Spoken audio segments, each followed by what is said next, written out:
یہ نماز ہماری ختم کر دی جاتی ہے، ثواب سے ہمیں محروم کر دیا جاتا ہے۔ لڑائی چل رہی ہے کہ نہیں چل رہی ہے، یہ عام ہو چکا ہے یا نہیں ہو چکا ہے؟ قرآن پڑھیے، انما المؤمنون اخوہ فاصلحوا بین اخویکم، یہ دو چیزیں ہو گئی۔ پہلے تو اللہ نے کہا انما المؤمنون اخوہ، سب مسلمان مومن آپس میں بھائی ہیں، پہلے ایک رشتہ جوڑا، پہلے اہمیت بتائی۔ دیکھو ایک مسلمان کو دوسرے مسلمان کی عزت اسی طرح کرنا چاہیے جس طرح وہ اپنے بھائی کی کرتا۔ کوئی اگر اس کے بھائی کو گالی دے دے تو اس کو برداشت نہیں ہوتا ہے، ایسے ہی اگر کوئی کسی مسلمان کو ستائے تو اس کو برداشت نہیں ہونا چاہیے، اس کو اپنے بھائی کی طرح سمجھنا چاہیے۔ پہلے ایک رشتہ جوڑا، انما المؤمنون اخوہ، دنیا کے اندر جہاں بھی مسلمان ہے وہ تمہارا بھائی ہے۔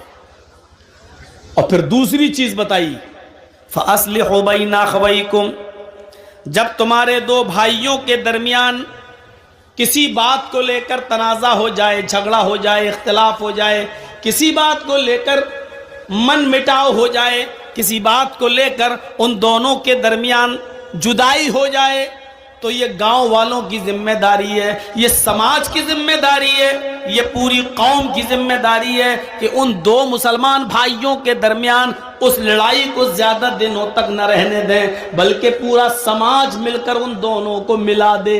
فَأَصْلِحُوا بَيْنَ أَخَوَيْكُمْ، سماج کے لوگوں کو چاہیے کہ ان دونوں کی صلح کرا دیں، ان دونوں کو ملا دیں۔ یہ دوسری چیز ہے۔ دو چیزوں پر غور کریے گا آج کی تقریر میں، بس پہلی چیز سب بھائی ہیں، اور دوسری چیز دو بھائیوں کے درمیان، دو مسلمانوں کے درمیان، صرف دو، یہاں تو پورا خاندان پورے خاندان سے دشمنی مول لیے ہوئے، صرف دو مسلمانوں کے درمیان اگر گاؤں میں کوئی لڑائی ہے آپس میں کسی بات کو لے کر، اور آپ کو معلوم ہے کہ یہ دونوں ایک سال سے نہیں بول رہے ہیں، 2 سال سے نہیں، تو یہ پورا سماج گناہ گار ہوگا، پورا گاؤں گناہ گار ہوگا۔ پورے گاؤں کی اور پورے سماج کی ذمہ داری یہ بنتی ہے کہ ان دونوں کے درمیان صلح کرا دیں۔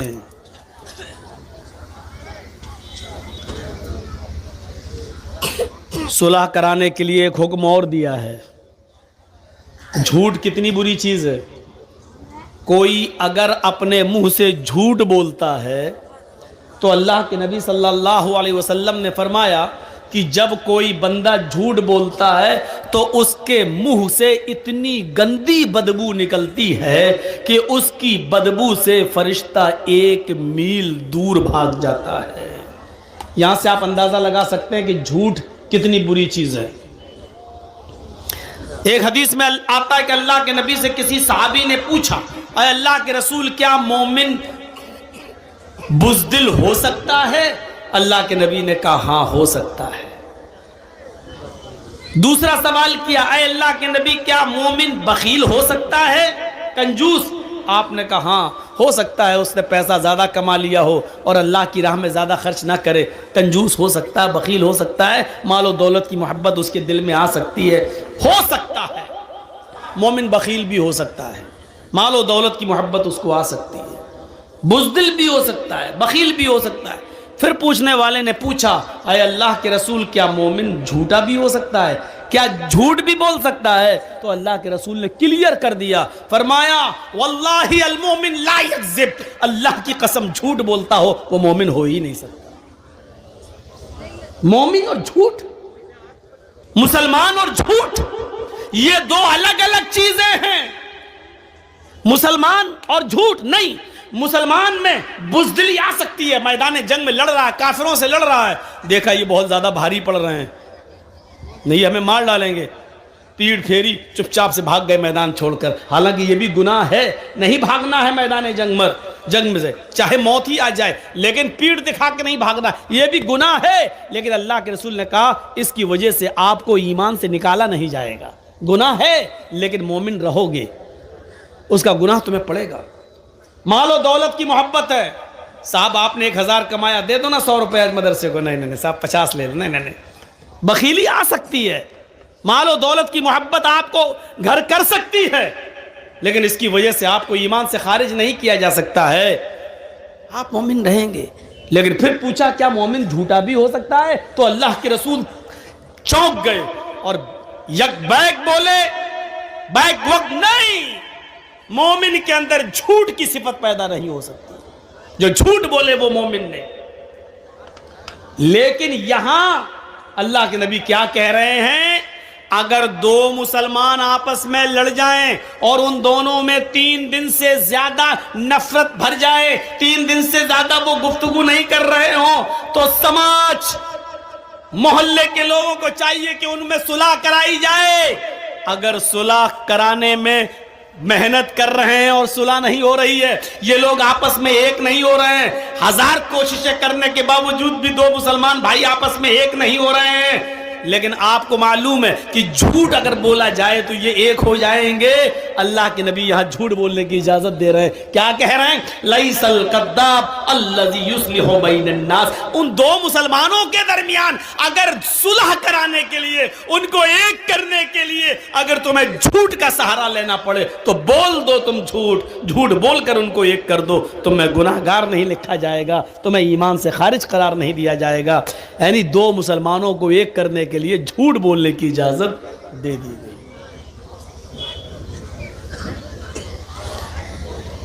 اسی طریقے سے اگر کسی کی بیوی ناراض ہو اور من نہ رہی ہو تو شوہر اپنی بیوی کو منانے کے لیے بھی جھوٹ بول سکتا ہے.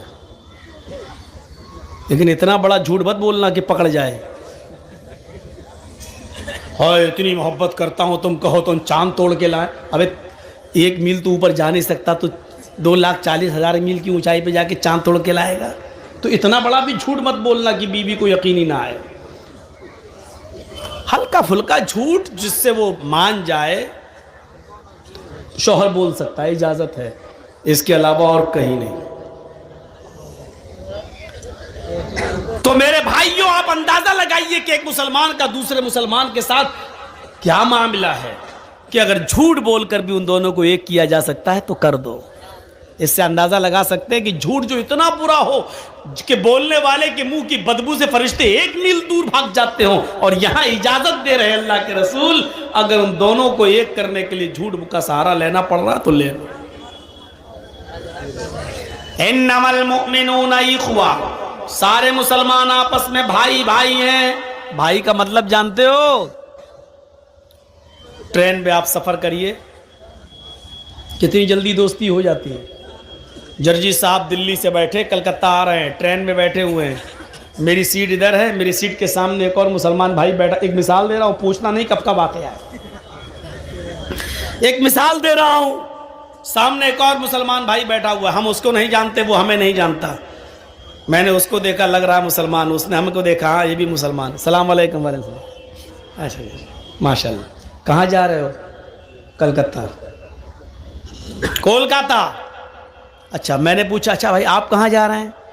ہاں کولکاتہ. میں بھی وہی جا رہا ہوں کلکتہ. تھوڑی اور ہمدردی بڑھ گئی. اچھا آپ کا نام کیا ہے؟ جی میرا نام محمد اسلم. آپ کا نام کیا ہے؟ میرا نام محمد جرجیس. ماشاء اللہ. اور تھوڑی قربت بڑھ گئی. دھیرے دھیرے دھیرے دھیرے اسی ٹرین میں ابھی 24 گھنٹے کا سفر ہے تو 4 گھنٹے میں ہی اتنی محبت بڑھ گئی کہ آپ چائے خرید رہے ہیں تو 1 نہیں 2، ایک مجھے پلا رہے ہیں، ایک آپ. میں کوئی چیز خرید رہا ہوں تو آپ کو دے رہا ہوں، ایک آپ ایک میں. تھوڑی اور قربت بڑھی. اچھا کہاں جاؤ گے؟ کولکاتہ میں مڈیا برج. آپ کہاں جائیں گے؟ ارے صاحب میں بھی وہیں جا رہا ہوں. لیجیے اور قربت بڑھ گئی. اب یہ قربت اتنی بڑھ گئی کہ میں کسی اسٹیشن پر پانی بھرنے کے لیے اترتا ہوں تو وہ آدمی میرے سامان کی دیکھ ریکھ کر رہا ہے کیونکہ یہ ہمارا بھائی ہے، سفر کا ساتھی ہے. وہ کسی اسٹیشن پہ اترتا ہے تو ہم اس کا سامان دیکھ رہے ہیں. آپ اتنا بھروسہ ہو گیا، جب میں اترتا ہوں تو اس سے کہتا ہوں میرا سامان دیکھنا، جب وہ اترتا ہے تو مجھ سے کہہ دیتا بھائی صاحب میں اتر رہا ہوں میرا سامان دیکھنا. اب اس کی نہ صرف جان بلکہ اس کے مال کی حفاظت کی ذمہ داری بھی ایک دوسرے کے اوپر عائد ہو جاتی. 15-16 گھنٹے 20 گھنٹے کے سفر میں صرف جان پہچان کی بنیاد اتنی سخت ہو جاتی ہے کہ آپ اس کی جان کے بھی محافظ ہو جاتے ہیں. اگر کوئی اس کو چھیڑے تو آپ اس کے لیے لڑنے لگتے ہیں. آپ کو کوئی گالی دے تو وہ آپ کا ساتھ دینے لگتا ہے. جب آپ اسٹیشن پہ اترتے ہیں تو آپ کے سامان کی حفاظت میں کرتا ہوں, میں اترتا ہوں تو آپ میرے سامان کی حفاظت کرتے ہیں. 15, 16, 20 گھنٹے کے سفر میں جب تم دونوں ایک دوسرے کی جان اور ایک دوسرے کے مال کے محافظ بن گئے, اللہ کے نبی کہتے ہیں یہ دنیا بھی ایک سفر ہے. ہم سب اس دنیا میں ایک مسافر کی حیثیت سے آئے ہوئے ہیں.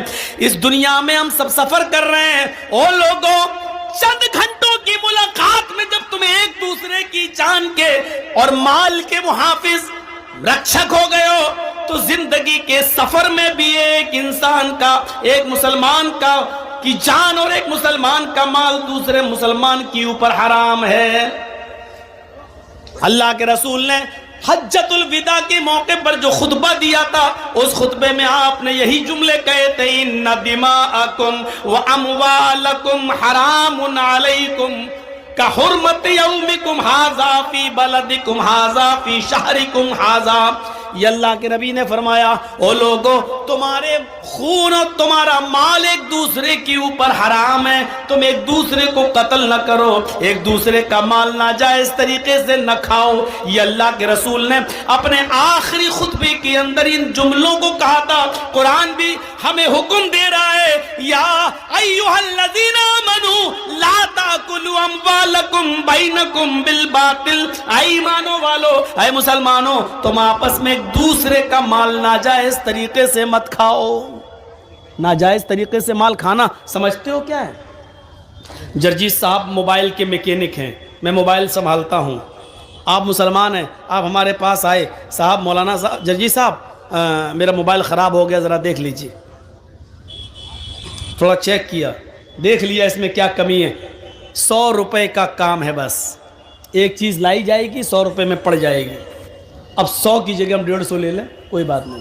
لیکن میں نے اس کو بتا دیا, صاحب اس میں تو بہت کمی ہے بھائی.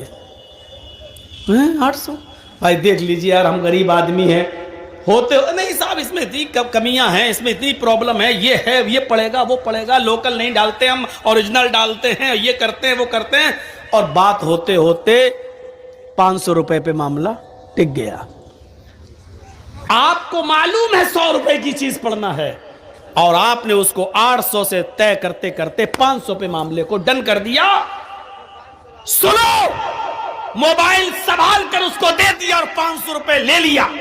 یہ 500 روپے لے کے جب آپ اپنے گھر جاتے ہو, گوشت خریدتے ہو, کھانا بناتے ہو, یا اس سے کوئی کپڑا خریدتے ہو, پہنتے ہو, اللہ کی قسم آپ نے ناجائز طریقے سے اس سے جو مال کمایا ہے, اس مال کو کھا کر اگر آپ نماز پڑھیں گے تو آپ کی نماز قبول نہیں ہوگی. اگر اس 500 روپے سے آپ نے کوئی کرتا خریدا اور کپڑا پہن کر نماز پڑھ رہے ہو تو آپ کی نماز آپ کے منہ پہ مار دی جائے گی, قبول نہیں ہوگی, کیونکہ آپ نے ناجائز طریقے سے مال کمایا ہے. 100 روپے کی جگہ پر آپ نے 500 لیا ہے, اور قسم کھا کے کہا اللہ کی قسم 50 روپے بچ رہے ہیں صاحب. قرآن یہی ہمیں حکم دے رہا ہے.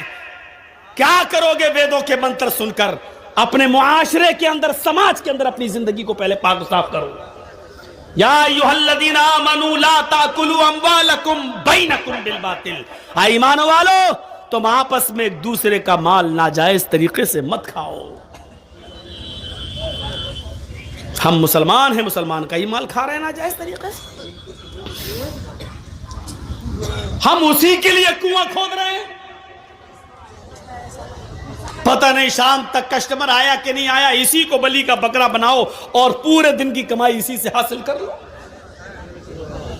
اب آپ کہو گے مولانا ہم نے تو طے کر لیا, چوری تھوڑی کی ہے.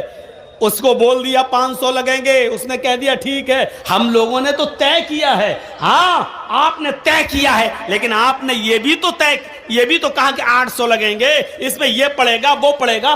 آپ نے اس کو کلیئر کیوں نہیں کیا؟ 100 روپے کی چیز آئے گی لیکن میں 800 لوں گا, دینا ہو تو دو. آپ کلیئر کیجئے. صاحب ایسے بول دیں گے تو کون آدمی ہم سے صحیح کرائے گا؟ تو آپ 100 کی جگہ 150 لے لیجئے. آپ محنت کر رہے ہیں, لیکن 100 کی جگہ آپ 500 لیں گے. اور یہ کہہ کے لیں گے کہ اللہ کی قسم ہمیں 50 بچ رہے ہیں، اپنی اولاد کی قسم 50 بچ رہے ہیں، ہمیں پروفٹ نہیں ہو رہی ہے، ہم صرف لاگت ہی لاگت لے رہے ہیں، ہم آپ سے کما نہیں رہے ہیں، یہ کہہ کر آپ یہ ناجائز طریقہ ہے پیسہ کمانے کا۔ اسی طریقے سے کوئی بھی بزنس آپ کر رہے ہیں، کپڑا بیچ رہے ہیں، 100 روپے کا کپڑا 500 روپے میں آپ بیچ رہے ہیں، آپ کو معلوم ہے 500 بتائیں گے تو 300 میں بکے گا، لیکن وہ کپڑا آپ کو معلوم ہے کہ اگر 150 میں بھی بک جائے تو ہمیں فائدہ ہے، 50 روپے بچ رہے ہیں، لیکن آپ کی نیت پہلے سے یہ ہے 500 بتائیں گے 300 تک پہ ہم ڈن کر دیں گے، لینے والا لے گا۔ یہ بھی ناجائز ایک قسم ہے پیسہ کمانے کی میرے بھائیوں، اس طریقے سے نہیں۔ قاضی شریح جن کو حضرت علی نے قاضی بنایا تھا، جج بنایا تھا، ان کو ایک گھوڑا خریدنے کی ضرورت پڑی، مارکیٹ میں گھوڑا خریدنے کے لیے جاتے ہیں، اور سنو یہ بھی ایک قسم ہے ناجائز مال۔ قاضی شریح نے ایک گھوڑا خریدنا چاہا اور گھوڑا خرید رہے ہیں تو گھوڑے